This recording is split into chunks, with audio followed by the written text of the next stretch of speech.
Alright, I'm back.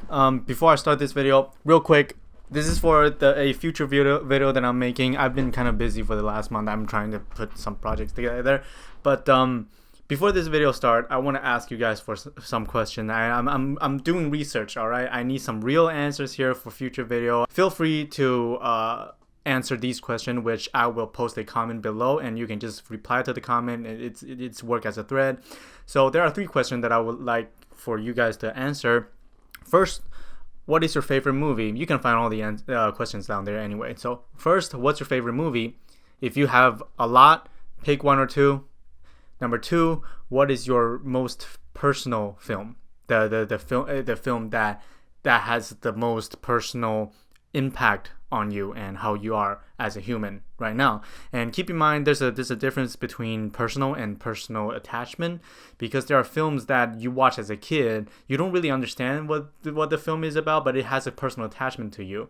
But whereas when the film is personal, there's something about it. There's maybe characters or the plot or some scenes or pieces of dialogue in there that you feel really close to heart. That's personal. I'm asking for that part. So what is your most personal film?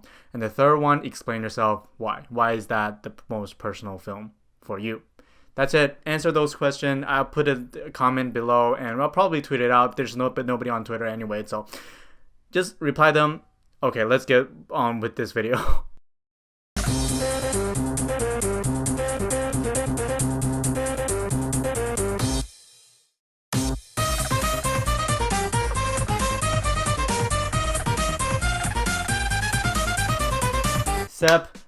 September is officially over. Is Spooktober. It's already the 3rd day of Spooktober, my favorite time of year. Just fantastic. Happy Spooktober to all of y'all out there. And today, of course, it's another monthly video where I catch up everything that I watched in that month. And this month I didn't watch that many things. About I would say 15 to 20. It's not that many, but I'll try to catch up next month. I'll try to watch as many as possible before the end of the year, as I always do. Okay, if you're new here, thank you for being here. The premise of this show that I do monthly is I wrap up everything that I watch and then categorize them and then put them under your radar. So maybe you can go check them out if you're interested.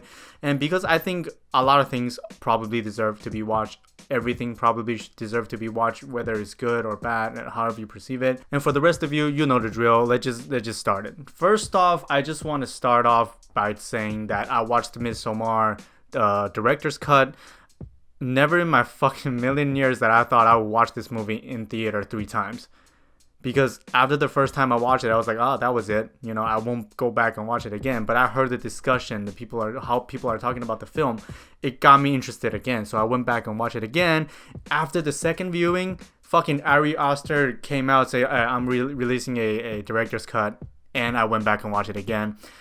And director's cut is about, I think it was about 20 to 30 minutes longer than the original cut. And what they did with this director's cut is that they really flesh out Christian as a fucking asshole. And it gives a whole new perspective on the character that you probably didn't get on the theatrical cut. So I would definitely recommend go watching the director's cut. And also, before I get into the list, I want to put the Goldfinch in the very beginning, because this is a film that I'm super conflicted about. And, you know, critics and critics seem to hate it, and majority of the audience seems to enjoy it. And I'm really torn on this one. I really don't know what to think of it. I can't put it in any particular list, so I'll just put it here. The Goldfinch, I thought it was okay. I don't think it was that terrible like the critic says. And it has some good moments here there. It looks fantastic. So yeah, I'm gonna put these 2 here, and let's just get with the stock list. First one, we have the stock list. These are the films or show that I think you should put it away. You should stock it and then just wait for it. Or, you know, you have 1 or 2 hour, or you have some time to spare. Go pick them up, spare that 2 hours, move on with your life. They're not that important. First one being Bennett's War. This is a movie that I wasn't even planning on seeing. It's full of them. The September month, there are so many films that I wasn't planning on seeing anyway.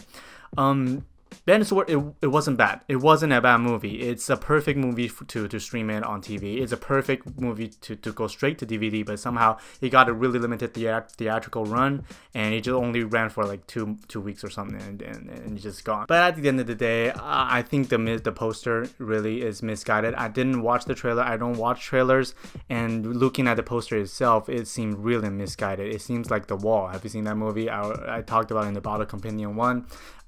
It feels like that soldier war film about, it's more character centric, but it's not about war at all. It's about this guy who has this insane passion for racing, and he just happened to be injured. Now he has this dilemma of choosing to race and support his family or play it safe. And almost every scene in the film, the best way to describe it, you've seen it somewhere else. You've seen it somewhere else, done it better than Bennett's War, and that's the best way to describe this film, and that's exactly why it is on the stalker list. It's not really that important because you've seen it a million times. Of course, if I saw this movie like maybe 5 years or 10 years ago, I would really like it. The music is really Steve Jablonsky, really Transformer-ish, those strings, and you can see it as kind of cliche. It kind of is, but the whole thing, the biggest problem with it is the character itself and how the journey, the hero's journey. For example, there's never a scene or a point in which the hero fails at whatever he's trying to do out of personal drive, because the personal drive that is his desire or his needs is basically his weakness, and we never got that chance of seeing that weakness come to play. He just kind of succeeds at everything he does, and that's it. The final race, I thought it was pretty good. The ending, a little bit too abrupt. They just cut it right there. There's some humor in it that worked, some humor that didn't work, but overall, you've seen it a million times.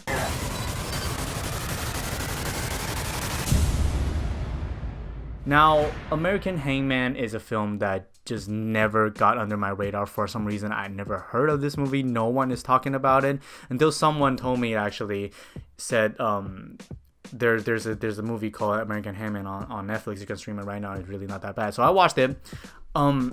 Again, it's not terrible. It's not that unwatchable, but it just feel like, in my opinion, it really didn't work for me. The editing is really choppy. It started off like a Saw episode, and it's kind of obvious that you can see it because there's one character who I believe referenced the film, so you can see it as paying homage or whatever. It really feels like Saw episode, and once as the story progresses, you feel like the story, the main plot, and the subplots are so boring. There's really nothing much to their characters, because the whole premise of the film is a guy, and basically a sociopath, is live streaming this event, that Saw-like event. I would say that's the best way to describe it.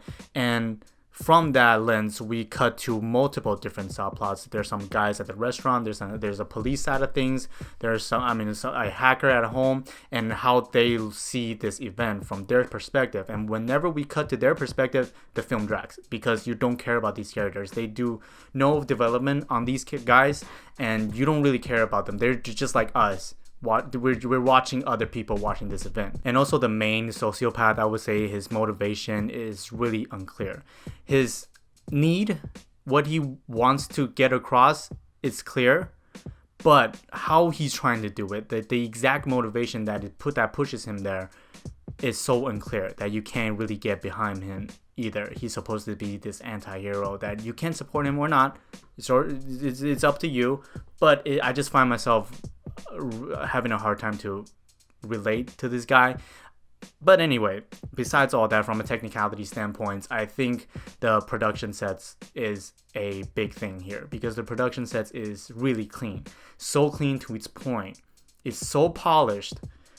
It's so boring. There's nothing in the background that kind of fleshes out the character or fleshes out the story world and make it real. And everything is so clean. And also, it's a live stream. I don't know if I'm nitpicking here or not, because it's a live stream and there's multiple angles, and when you have multiple angles with multiple cameras on a live stream, you need a switcher to switch angles, and there's only one guy, and somehow he's switching the angles between cameras while he's talking and doing other things. Anyway, it's okay. It's okay. You won't forget me, will you? Promise you won't. The last one on this list, we have Judy. It's another film that I was kind of looking forward to. We already have a Judy film earlier this year. Critics and people loved it. Not loved it, but at least they liked it from the Rotten Tomatoes and the reviews and everything. It seemed people are liking it. I just find this movie not that good. I'm not gonna be honest. I don't think this is a good movie, and there are a lot of misfire in it because the main actress who plays Judy, I forgot her name. I'm sorry, but she was in Jerry Maguire. Okay, she was in Jerry Maguire. She is obviously a good actress, but somehow, in my opinion, she wasn't given the right direction for this role. It feels like there's some kind of miscommunication between departments, and somehow Judy is portrayed as this almost cartoonish character that I don't see it fit with the plot itself. Also, Jessie Buckley was in this movie. She is having a year. She was having quite a year. She was in Wild Rose earlier, now Judy, and Chernobyl earlier this year. I mean, she's killing it this year. And she was also in another movie about singing and being a singer and being a showman, whatever. The thing though is that the characterization of the Judy character is really fuzzy because you see how she acts, you see how she does her makeup, how she dresses, and you wonder why is she dressing like that. And the film never really dug into that either. And just from the makeup, hairstyle, and costume itself, on a superficial level, this is not a really likable character either. When I look at a film like this, I try to pull a recent example. For example, Wild Rose, a film that I clearly really enjoyed. I try to compare them to and see what made Wild Rose work and what didn't make, what in Judy that didn't work.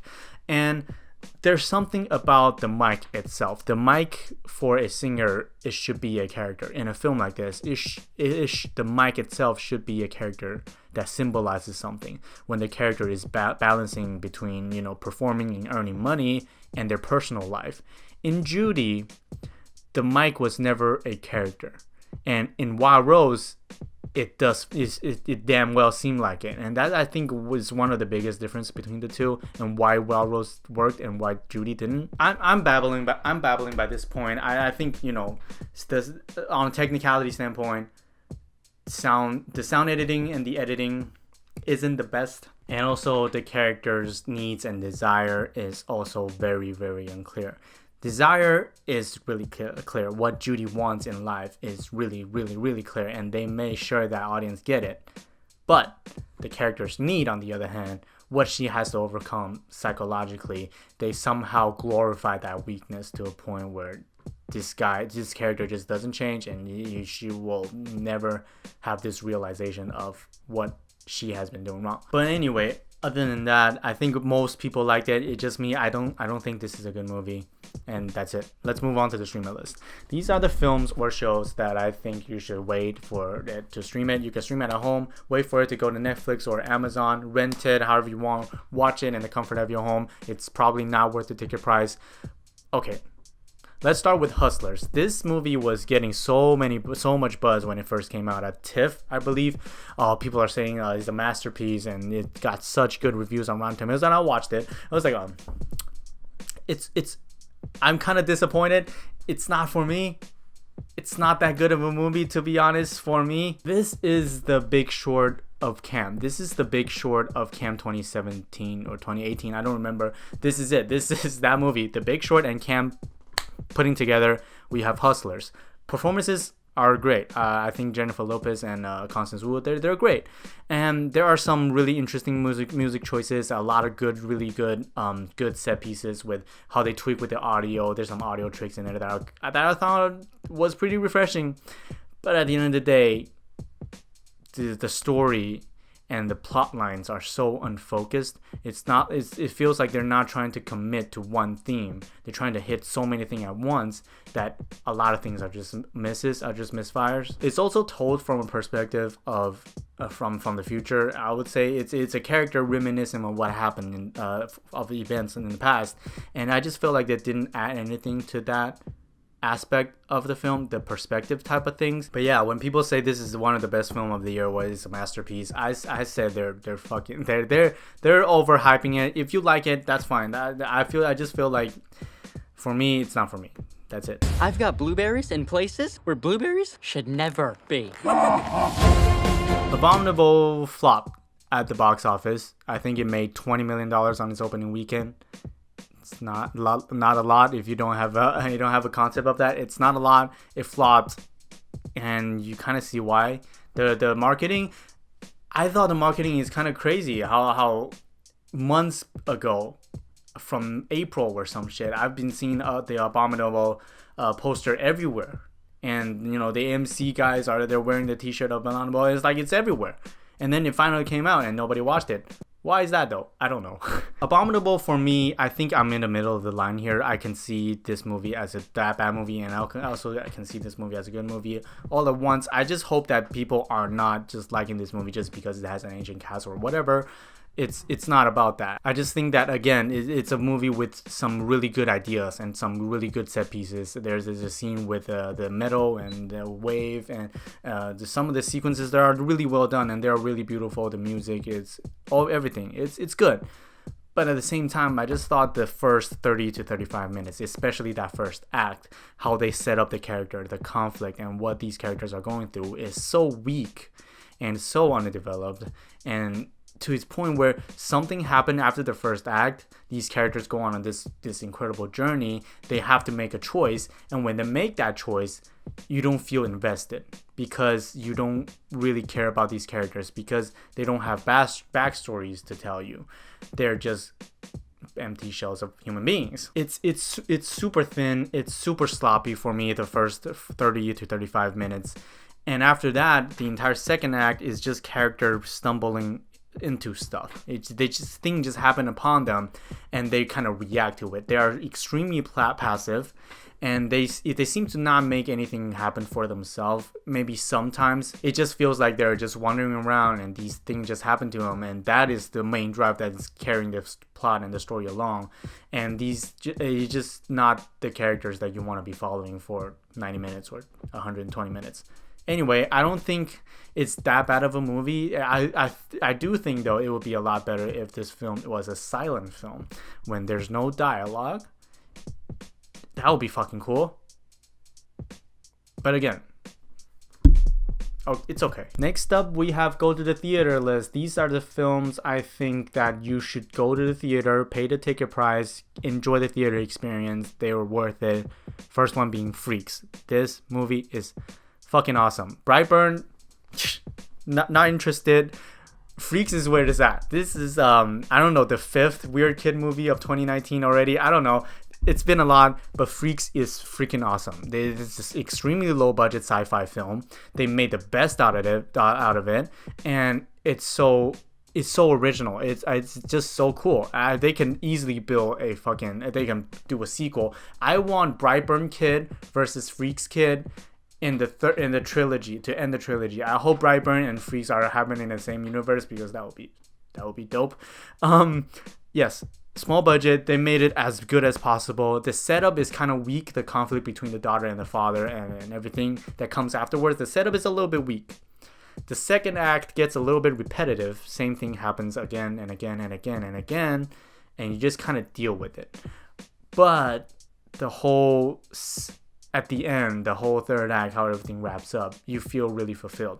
You feel good about yourself. You feel happy about that you watched this movie in theater. Pay money, okay? Pay money to see this one.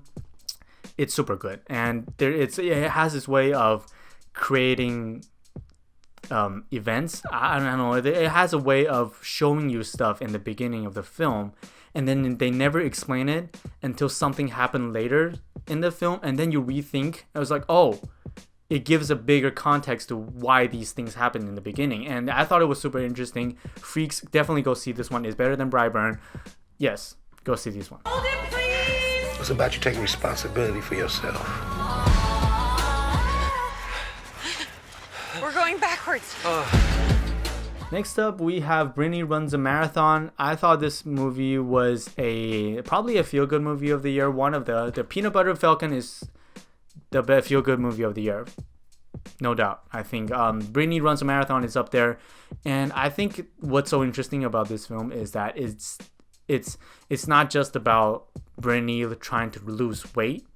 It's not just about that. It's about how she's trying to get her life back together. How she's trying to be a better human being by losing weight. And it's almost like a byproduct if you think of it that way. And I don't have much to say about it. I just think maybe the sound mixing or sound editing isn't the best.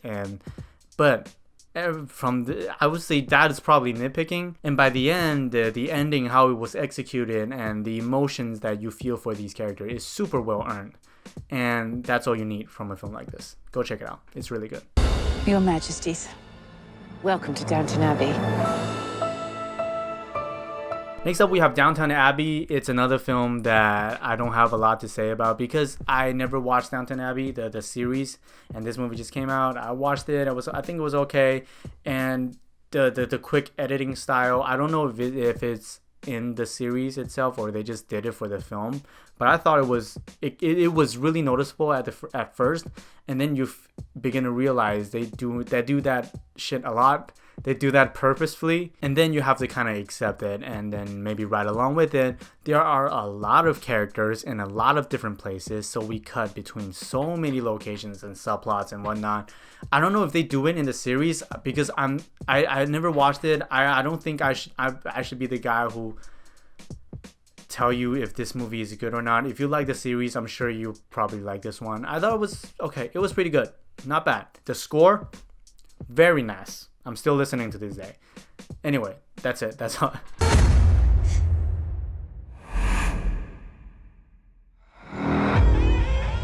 Hello. The last one on this list, we have It Chapter 2. And I made a video about it on Why It Sank. I think the title is Why It Sank, where I explain where that 32 million go. There's 32 million between chapter 1 and chapter 2 and just vanished in between and why it happened. So I'll leave a card up there. Is it over there? No, up there. Go check that video out. Everything that I wanted to say is basically there. But as if you want just a simple review, I guess Bill Hader stand out. Thank God I watched Barry before I watched this one because I love Barry so much. The humor is tastefully done. The third act, the entire film is just super, super entertaining. And I just think it needs more time. It just needs more time for people to sink in, to really think about their own opinion about this movie because the hype is just way too much. Anyway, I think it's good. I really like this movie. Go check it out in theater. It's a blast. It's a blast to see a big screen Pennywise this good and this scary, this creepy. I love it. Go check it out. Next one, moving on to the must watch. These are the films or shows that I think no matter what, these films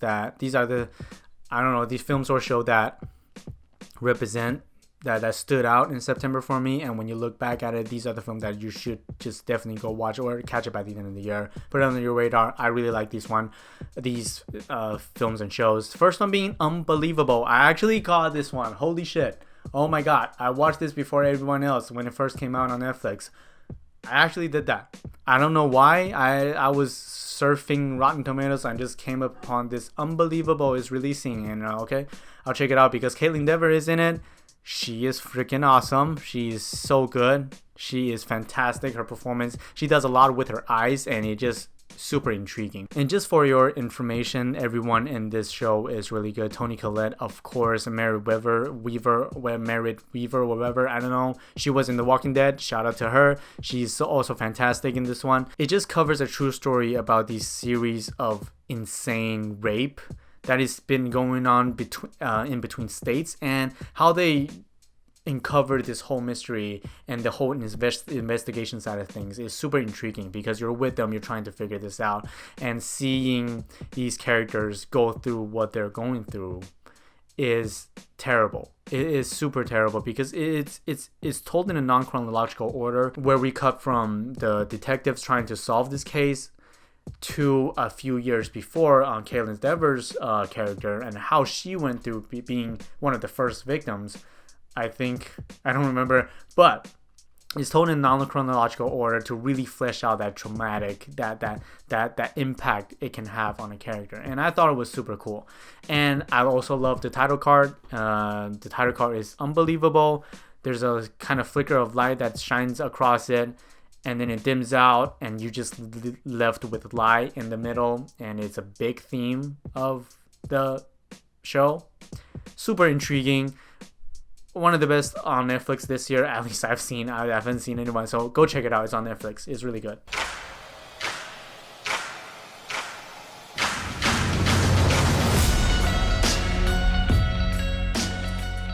So I finally caught When They See Us by Ava DuVernay. It has been getting a lot of buzz. I watched it. I think, for my personal taste, it's too long. Or it's not too long. It's just the proportion is so off because each episode gets longer and longer and longer. By the end, by the fourth episode, the last episode, you're basically watching a short feature film, and it's a really short feature film. But anyway, besides all that, the show started okay. The first episode, I thought was really good. The second and the third kind of slowed down a little bit, but the last episode, it was the episode that won me over. That last episode, even though it's the longest, it won me over. That's what got me to put this under must watch. And it's a joy watching Ava DuVernay work with actors, because it's so obvious, it's so transparent that she is excellent at working with actors and getting those performances that she really wants for a film or a show. She's excellent at that, and it's such a joy to watch. And technically, I really don't have anything to say except it's really well directed when it comes to performances. The violence choices I'm not that big a fan of those violence. It's kind of distracting after a while, but When They See Us, did it get any Emmys? I don't know. Go check it out. It's a good watch. It's a good watch. Between Two Ferns, the movie. Is it going to be in theaters? Not in theaters. Not in theaters. Between Two Ferns, the movie. Not much to say about it. Must watch. So funny. Probably the funniest film of the year. So for me, yes, if you like Between Two Ferns, the internet show where Zach Galifianakis just interviews a bunch of celebrities and actors and actresses and pretend to be really cringy and awkward. If you like that, you're gonna love this movie because it's filled with them. Cheesy, yes. Effective, hell yes. Under the Silver Lake. Under the Silver Lake. Holy shit. I watched this movie last month or 2 months ago. I don't remember. I watched it. I just forgot to put it under my list. I never talked about it. This movie is crazy. This film is crazy. It's the same guy who did It Follows. It's the same guy who did The Myth of American Sleepover, a film that I really, really love that no one watched. This filmmaker has a voice, and whatever he's putting out, I'm gonna be there. This movie, it's so crazy, it's so insane that it can make you into a conspiracy theorist. They're trying to fucking pinpoint every single detail and Easter egg in every single frame of this movie. I wanted to go back and watch it again. I definitely will by the end of the year. It's long, 2.5 hours. I don't feel it at all. I don't know, man. There's something about this film that you just want to dig into it and deeper and deeper and turn you into a conspiracy theorist. It's super intriguing. And some people said that this is an untitled Spider-Man sequel or prequel or something like that. I mean, it's crazy. Go check it out. It's super unique, and that's the best thing about this film and films and shows in general. If you're unique, that's what caught my eyes. The world awaits our discovery, my son. All right, final film of the list, and the final film that I want to talk about in this video is Ad Astra. I put this under go to the theater the first time I watched it. After I thought about it, I went back and watched the second time. I put this under must watch. It's super good. I find this movie super good. People either hated it, people either loved it. I really liked it, and I don't want to seem too pretentious. Oh man, this is a masterpiece. I love this movie, one of my favorite movie of the year. Even though it's kind of heading that way, I want to explain myself. I would love to make a video. Probably, I will probably do that once I have the time to do it, dissecting everything on why I loved it, and a analysis essentially. It's a beautiful piece of art, and the filmmakers did The Lost City of Z, Two Lovers, The Immigrant. The director pointed out how Ad Astra was mainly inspired by Apocalypse Now and 2001: A Space Odyssey, and a lot of people are comparing it with 2001 and Interstellar, Gravity, all those space movies.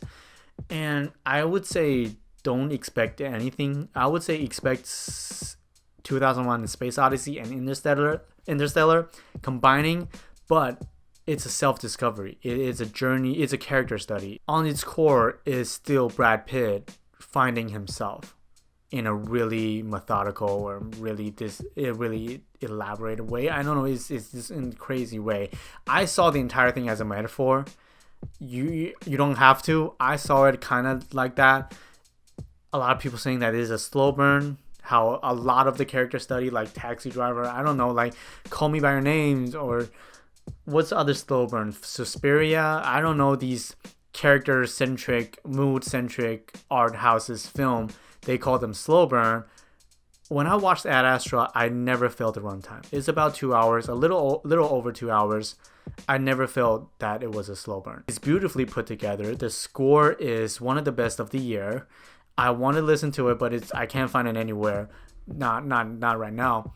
The only flaw I have with this film, the thing that is keeping this film perfect for me, is red herring, because there are some exposition in it that I think they can really completely take that out. There is voiceovers of Brad Pitt throughout the film.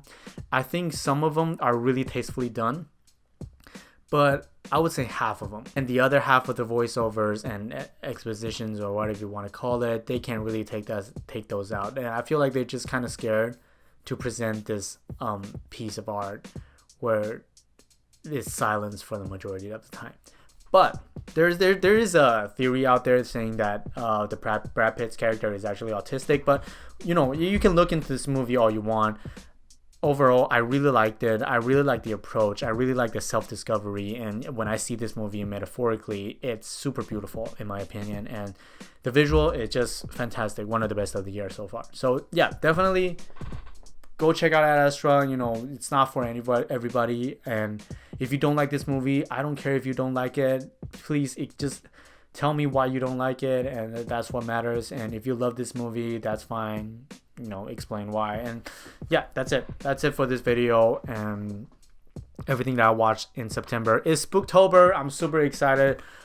Joker is coming out. Gemini Man is coming out. Gemini Man